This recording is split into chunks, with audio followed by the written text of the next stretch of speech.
...44 günlük Vətən müharibəsi bütövlükdə Azərbaycan tarixinin ən böyük hadisələrindən biridir. Uzun tarixi fasilədən sonra ilk dəfə ayağa qalxaraq işğal altındakı torpaqları azad etdik. Bu, Azərbaycan xalqının və dövlətinin yaşadığı ən şərəfli, vüqarlı, qürurlu günləri idi. Həmin günlərin şahidi olmaq hər bir Azərbaycanlı üçün böyük xoşbəxtlikdir.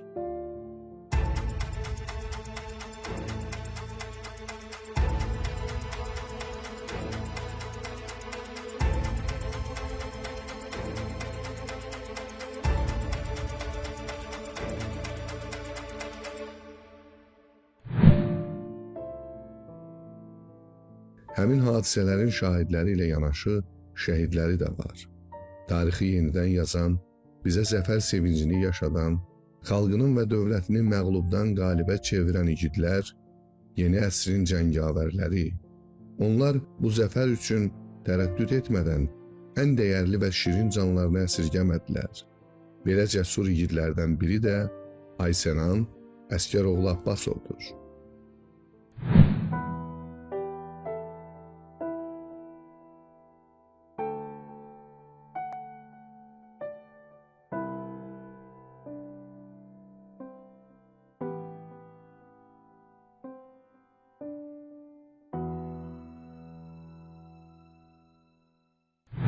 Gün o gün oldu, 1992-ci ildə anadan doğulanda hələ Ağdərə uğrunda gedən müharibədə gözü açan Aysenan kim nə bilərdi ki, bugün o torpaqlar uğrunda döyüşə gedəcək.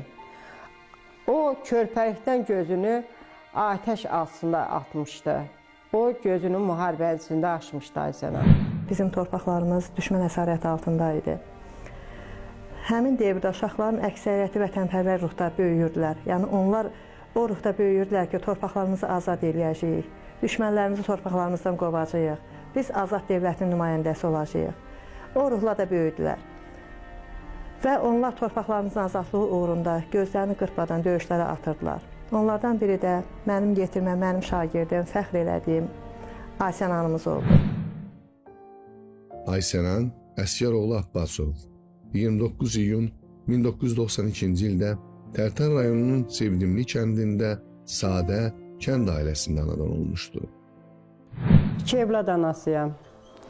Gözümün ilk evladı Aysenan olubdur.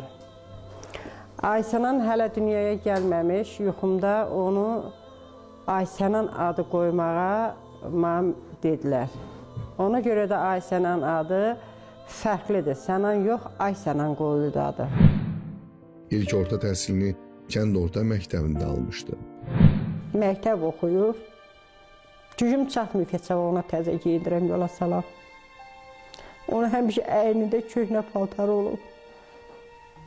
Onun ayağına mən klyokanı giydirmişəm ki, ayaqqabısının altı yoxdur, ayaqları suyun içində gəlməsin. Aysenan elə bir evin uşağı olubdur. Mən ilk dəfə müəlliməlik fəaliyyətinə başlayarkən ilk apardığım sinif Aysenan Gül'ün sinifi olubdu. Yəni onları mən ilk qaranquşlarım adlandırırdım. Amma bilməzdim ki, Aysenan cənnət quşu olacaq. 27 dekabr 2014-cü ildə həqiqi hərbi xidmətə çağırılmış, xidməti başa vurduqdan sonra müddətdən artıq hərbi xidmət qulluqçusu olaraq xidmətini davam etdirmişdi. Uşaqlıq arzusu idi hərbiçi olmaq. Aysenanın atası da, mən də Aysenan sarla həmişə başı uca gəzmişik. Uşaqlığından tanıdım indiyənə kimi. Deyirdim Aysenan, mən xoşlayıram hərbini, hərbi geyimi. ol. Mənim o geyimə, o insanlara xüsusi hörmətim var. Çünki hərbi olmaq hər insan onu daşıya bilməz. Yayın günü isti sapığın içində ayaqları, geyimləri, yeməkləri, onlar daimi əziyyət çəkən bir insanlardır. Ən çox sevirdi nəyə Ayşənan? Hərbi paltar geyinməyi. Həqiqətən sevə-sevə geyinirdi, hərbi formalarda çıxış edirdi tədbirlərdə. O xüsusiyyəti ilə seçilirdi. Azərbaycan ordusunun əsgəri olan Ayşənan Əsgəroğlu Abbasov 2020-ci il sentyabrın 27-sində Azərbaycan Silahlı Qüvvələri tərəfindən Ermənistanın işğalı altında olan əraziləri azad edilməsi və Azərbaycan ərazi bütövlüyünün bərpa olunması üçün başlanan Vətən müharibəsində iştirak etmişdir. 30 sentyabr 2020-ci ildə Suqovuşan döyüşləri zamanı döyüş tapşırığını yerinə yetirərkən qəhrəmancasına həlak olmuşdu. 12 dekabr 2020-ci ildə şəhidimizi doğma kənd qəbrəstanlığında dəfn olunmuşdu. Ərazi bütövlüyünün təmin edilməsi uğrunda göstərdiyi qəhrəmanlığa görə Azərbaycan Respublikasının prezidenti İlham Əliyevin sərəncamına əsasən Ayşənan Əsgəroğlu Abbasov ölümündən sonra vətən uğrunda cəsur döyüşçüsü, Suqovuşanın azad olunmasına görə medalları və 3-cü dərəcəli vətənə xidmətinə görə orden ilə təltif edilib. Ailəlidir, 2 evladı var.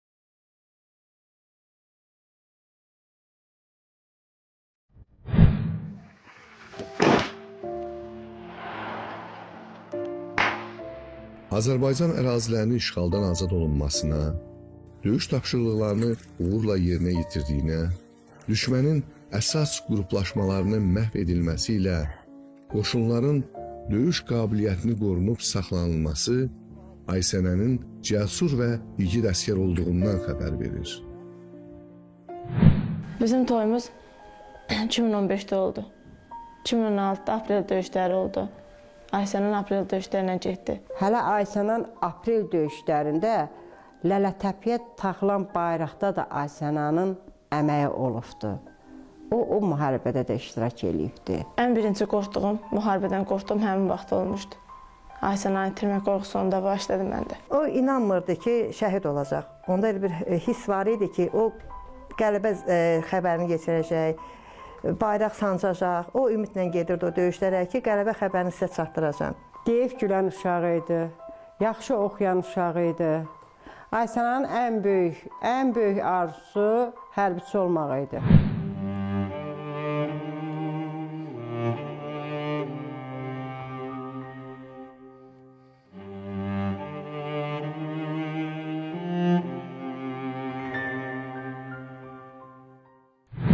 Gecə saat 2'ye işləmişdi, atama zəng gəldi.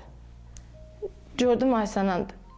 Açdım telefonu, dedi, ay Dodu, nə ağarsan? Dedim, heç nə. Dedi, Dodu, bir dənə çölə çıx. Dedim, Ayşənan, nə olub? Dedi, toz döyüşlərin vaxtıdır. Dedi, ola bilər ki, həyatda gedərəm, qayıtmaram. Sizi görmərəm. Bilirəm ki, buradasınız deyə bura gəldim. Dedi, gəlim sizi görüm, qayıdım dedim. Gəldi, oturdu. Bizlə, uşaqlarla oturdu. Oyatdı, uşaqlar yatmışdılar. Uşaqlar oyatdı. Onlarla biraz oynadı, vaxt keçirdi. Dəzdəmi də qayıtdı, getdi. Müharibədən 3-4 gün əvvəl maaşını almışdı. O məni işdən gələndən sonra məni mağazaya apardı. Məni orada balaca dovşan kuklasında bir çanta almışdı.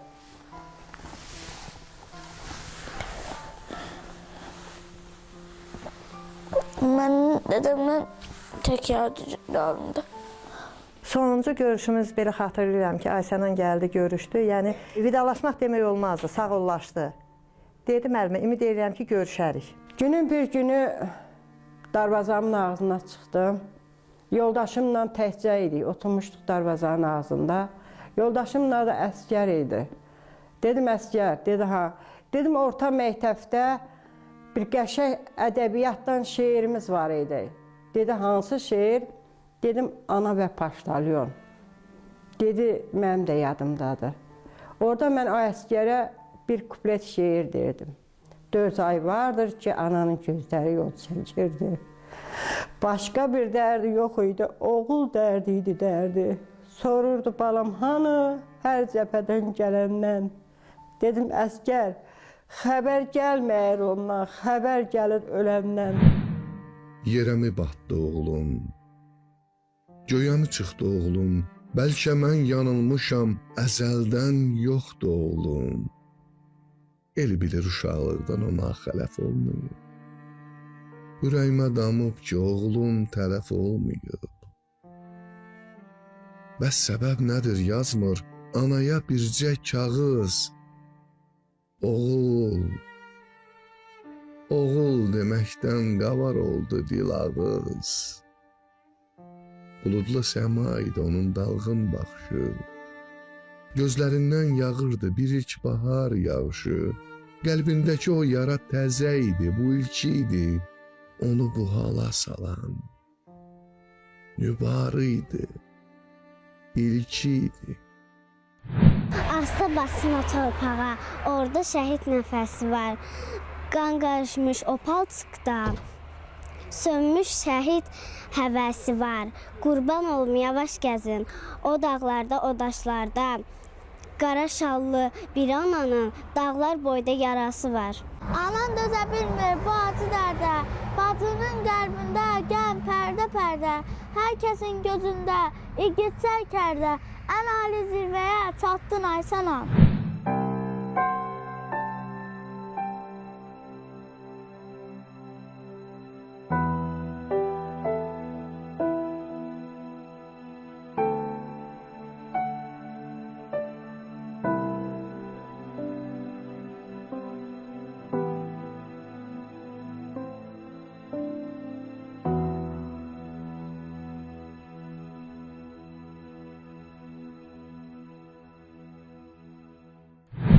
Müharibə başladı. 3-4 gün elə tanışdıq. Orada danışdıqca deyirdi yaxşıyam. Amma həmin vaxt o yaralı idi. Yaralı olsa da bizə bildirmirdi. Həmin bizlə danışan vaxtı o bir dəfə ayağından yaralandığına görə hospitala girib qayıtmışdı. Təzədən bir də müharibəyə qayıtmışdı. Ondan sonra Aysandan xəbər çıxmadı. Mərkəzi xəstəxanada tibb bacısı işləyirəm. 44 günlük müharibənin şahidiyəm. Ora gəlirdilər cavanlar, yaralılar. Həqiqətən də deyirdin yaralısan, belədir, qal biraz malcal. Onlar bir daha geri dönmək, qayıtmaq istəyirdi. O qədər vətənpərvərlik var idi, o uşaqlarda vətənpərvərlik hissi var idi ki.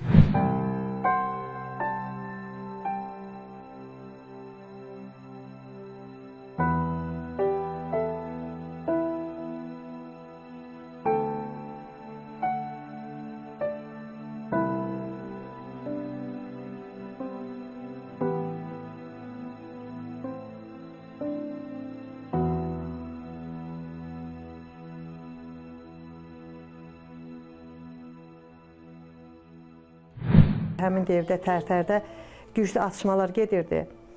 Raket ateşlərinə tuturdular Tərtəri, güclü ateşlər gedirdi, atırdılar, raketlər atırdılar. Həmin devirdə sinif yoldaşım biri mənə zəng elədi.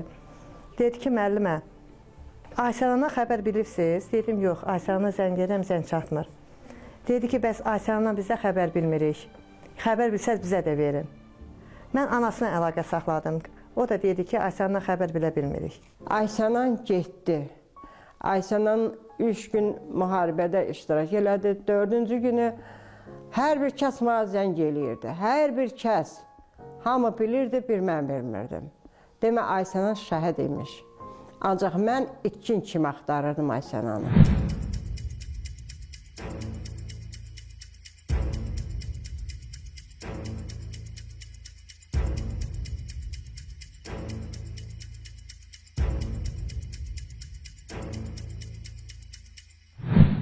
Ondan bir gün sonra idi. Yenə mənə yoldaşları zəng elədi ki, müəllimə dəqiq deyil, dəqiq bilmirik, məlumatımız dəqiq deyil. Amma bizə xəbər çatıbdı ki, Ayşənan şəhid olubdu. Yəni həmin zaman xatırlamaq çox çətindir. Həmin vaxt mən nə hisslər keçirdim. Həqiqətən çox çətindir. 74 gün ümidlə gözlədi. Bu gün gələr, xəbər çıxar. Hər gün şəhiddən xəbər çıxdısa qorxurdu. Hər sağ qaydanla ümiddən gözlürdü ki, Ayşənan da sağ çıxar. Əsir idi olar, deyirdi nə olur olsun. Nə edirsə gəlir, gəlsin, amma gəlsin. Ayşənan ailənin tək oğlu idi. Atası əskər kişi oğul itkisinə dözə bilməyib, bircə ciyər parasına tezliklə qovuşdu. Rəna ana ayaqda durmağı, ona Ayşənanın yadigarı qalan 2 evladını, bir də qızı qədər hörmət bəslədiyi gəlini Təkminə xanımı ona əmanət olaraq tapşırdığına görə nəvələrinə qayğı və nəvaziş göstərməyi, atasızlığı onlara göstərməmək üçün yaşamağı özünə borc bildi.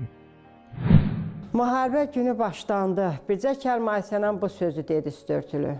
Ana, güclü günəş çıxıbdı. Elə bir günəş ki, yeri göyü yandırır. Mənim atam əmanəti. Dedim, əmanətin başım üstü, oğlum. Dedi, mənim yoldaşım qərib qızdır. 23 yaşı var. Mənim yoldaşım əmanəti. Dedim, o da gözüm üstü, oğlum. Dedi, 2 balama sahib çıx. Səndən xahişim budur. Dedim, buyur Ayşənan. Hər bir əmanətin başım üstə. Dedi, bir xahişim də olacaq. Dedim, nə xahişin? Dedi ki, mən elə bir yerə gedirəm ki, qayıda bilmərəm. Sən mənim 28 il əziyyətimi çəkmisən. Xahişim odur ki, səndən mənim halallığımı verəsən. Dedim, halal xoşun olsun, oğlum. Dədəm şəhid olanda mənim 3 yaşım var idi. Qardaşımın 2 yaşı var idi. O hələ dədəm bilmirdi şəhid olduğunu.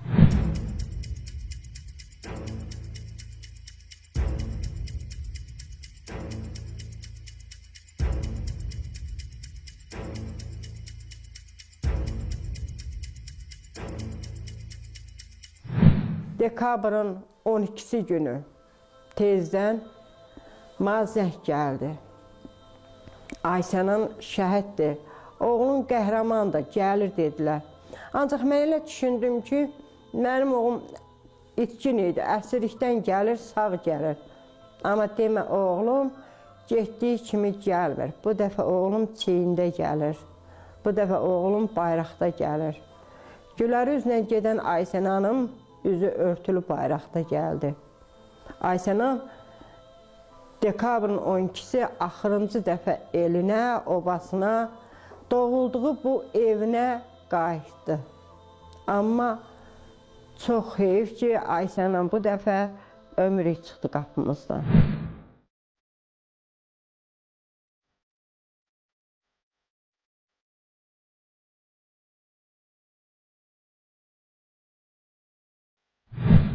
Səhər tezdən yuxudan durdum. Biz həmişə qorxu ilə yatıb, qorxu ilə dururdum. Səhər açıldı, bimə zəng gəldi. Bimə zəng gələndə qaçdım telefonu, bibim çöldəydi. Qaçdım bibimin üstünə, telefonu, səhər zəng gəldi. Amma hər adı gəlməyən nömrədən qorxurduq. Həmişə ki, nəsə olar. Çünki ümidlə də yaşayırdıq. Gördüm onda bibim çığırdı qapıda. Dedi, Ayşənan gəlir.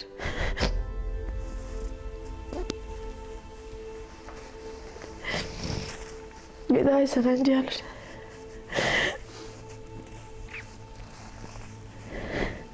Ondan da qutardı. Gözümüz yoldan çəkildi. Ümidimiz qırıldı. Nəinki Ayşənin həmin uşaqlar, yəni deyirdim, ilk qalan quşlarımdır. Onlar mənə şagird kimi yox, bir bala kimi, doğma balam kimi əziz idi hər birisi. Həqiqətən elə bildim ki, öz doğma balamı itirdim mən. Çox çətin gəldi. Çox çətin gəldi.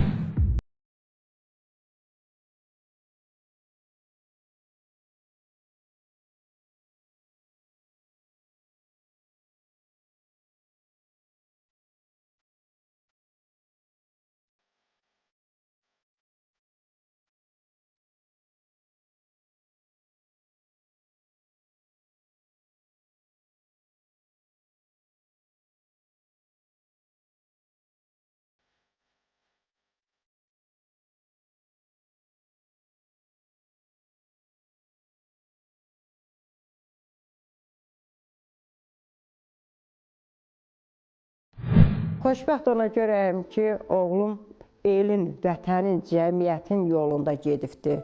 Və bugün mənim oğlum dövlətin bayrağı ilə əvəz olunubdur.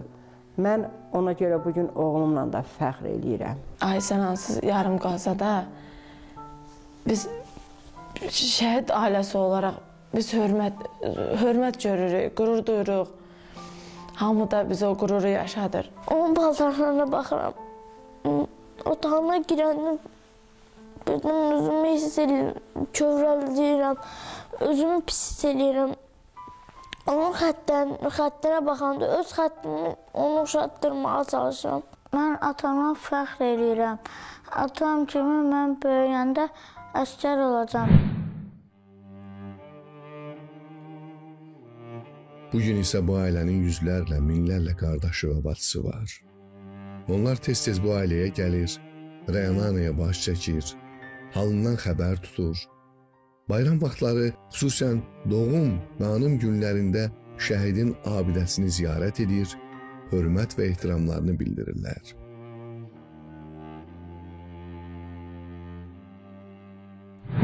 Bu günləri biz şəhidlərə borcluyuq, açıq səma altında gəzməyimiz. Bax, bugünkü gündə belə yaşam səbəbimiz, körpələrin yaşam səbəbi şəhidlərə borcluyuq. Onların analarına borcluyuq. Mən Ayşənanı döyüş meydanında görməmişəm. Qəhrəman mı olubdu, irəli gedən mi olubdu, onun döyüş yoldaşı bilir, onu cəhbə bilir, onun müharibəsi bilir. Amma bir evlad kimi onun çəkdiyi əziyyətləri mən görmüşəm. Ayşənan, sən ölməmisən, yaşayırsan və hər zaman da yaşayacaqsan. Nə qədər ki biz varıq, şəhidlər unudulmayacaq. Biz bütün şəhidlərin qarşısına baş əyirik.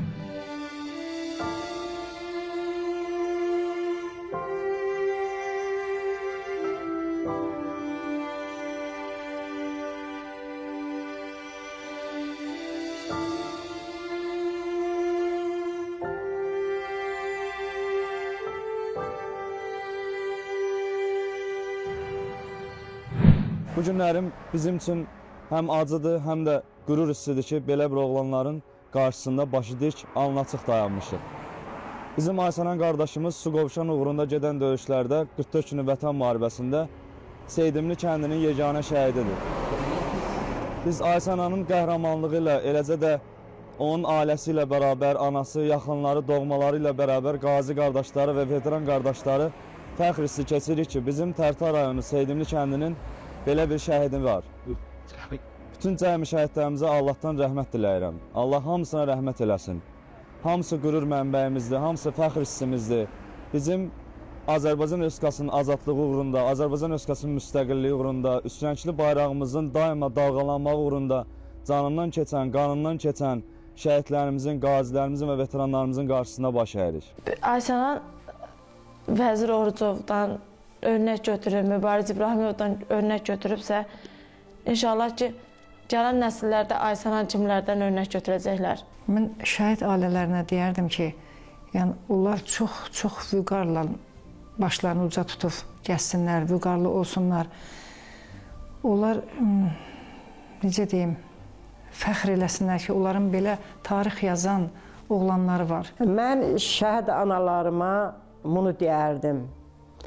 Şəhid adı daşıyan hər bir ev, şəhid adı daşıyan ev, şəhidini uca tutmalıdır. Birinci növbədə ata, ana, evlad o şəhidi uca tutsa, şəhid heç vaxt ölməz. Biz cəmiyyət və fərd olaraq bir ömür boyu şəhidlərimizə borcluyuq. onlar bizə qəhrəmanlıq nümunəsini qoyub getdilər. Bu irs hələ uzun illər Azərbaycan xalqının ruhunu kükrədəcək. Hər kəsə bu torpağın necə oğullar yetirməyə qadir olduğunu göstərəcək. Sübut edəcək ki, himimizdə oxuyan, hüququndan keçən əskər hərə bir qəhrəman oldu. Sözləri əsla sadəcə söz deyil.